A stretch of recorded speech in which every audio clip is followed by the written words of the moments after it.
Chair now recognizes the gentleman from Texas, Mr. Poe, for 5 minutes. Mr. Speaker, I ask unanimous consent to revise and extend my remarks. Without objection. Mr. Speaker, Alexander Hamilton was 21 years of age. Aaron Burr, 20 years of age.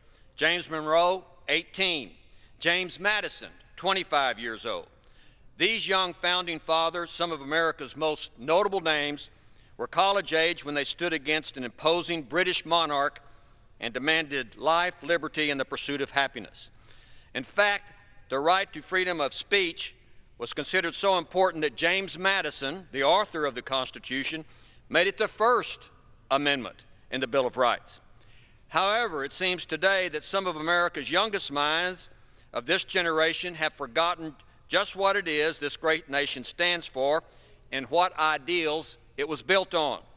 A disturbing trend has begun cropping up on some college campuses around the country.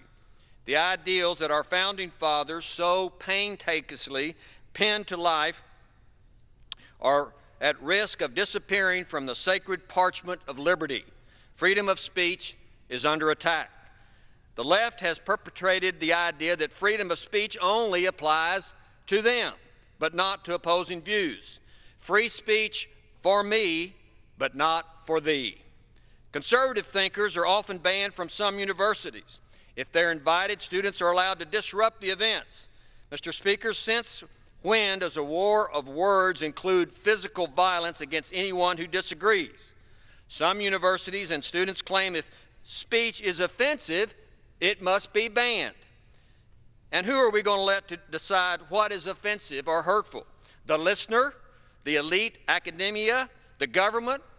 Very dangerous philosophy that some of our universities are promoting and students are accepting. The British censored speech critical of the king. That's one reason the free flow of diverse ideas is protected in our country. The Bolsheviks and Lenin enforced censorship of ideas they opposed. Speech control by universities, professors, students, or government is a violation of the 1776 movement. It seems as if our very founding document is at risk of fading into the abyss of history. Have we forgotten the meaning of the First Amendment?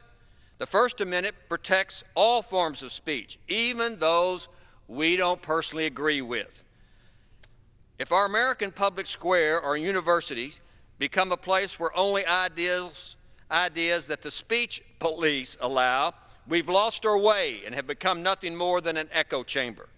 How can political ideals be challenged if people cannot be allowed the freedom to speak different opinions? In Terminelio versus Chicago, Supreme Court Justice Douglas stated, quote, "A function of free speech under our system is to invite dispute. It may indeed best serve its high purpose when it induces a condition of unrest, creates dissatisfaction with conditions as they are, or even stirs people to anger." I guess Justice Douglas would not be allowed on some of our university campuses today to have dialogue with students, but because he ruled controversial views are constitutionally protected.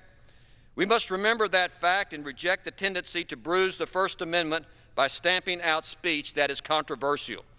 In the famous words of Evelyn Beatrice Hall, who wrote under a pseudonym in the 1900s, quote, "I disapprove of what you say, but I will defend to the death your right to say it." I don't see any university professors teaching this dedication to free speech. It is most disturbing is that often it is the public universities that are responsible for silencing speech that they don't agree with. This is clearly a violation of the philosophy of the First Amendment. George Washington said it best, "If the freedom of speech is taken away, then dumb and silent we may be, led like sheep to the slaughter." Mr. Speaker, I leave you with the words of James Madison. "The advancement and diffusion of knowledge is the only guardian of true liberty." Our college youth of today should heed the words of the American youth of 1776. But the elite academia of our university speech police may not allow controversial words, those words of Madison and Jefferson, be taught on campus, because it just might offend them. And that's just the way it is. I'll yield back. The chair recognizes